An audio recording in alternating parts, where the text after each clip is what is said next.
Yangtze, এবার হচ্ছে ওগুলো করতে হবে।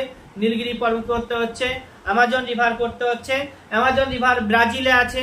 ব্রাজিল দেশের যে ব্রাজিল নাম হয়েছে, কেন হয়েছে নাম, সেটা পরীক্ষাতে জিজ্ঞাসা করতে পারে।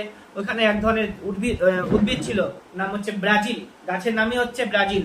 ঠিক আছে, সেই ব্রাজিল নাম থেকে ব্রাজিল কান্ট্রি এসছে, গাছের নাম থেকে।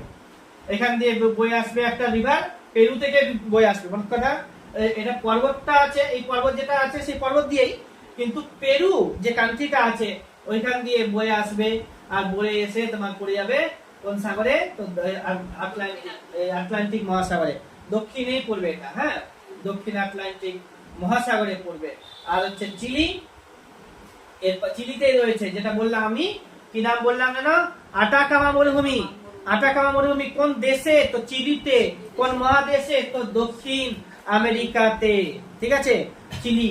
আর হচ্ছে যেটা আমাদের পড়েছিল, যে ওই যে পর্বতটা দেখতে পাচ্ছ, আর কোন পর্বত যেন বললাম, আন্দিজ। তো তার যে বিস্তার, সেটা শুরু হয়েছে আমাদের ভেনিজুয়েলা থেকে, আর শুরু হবে আমাদের, শেষ হবে আমাদের চিলি থেকে পর্যন্ত। এই সমস্ত দেশের নামগুলো আমাদেরকে মনে রাখতে হবে। এখানে আছে যে নদীটা বললাম, তিনটা নদীর নাম আজ থেকে কখনো নাম ভুলো। একটা হচ্ছে লিম্পোপো, একটা হচ্ছে তোমার কি কাঙ্গো বা কঙ্গো,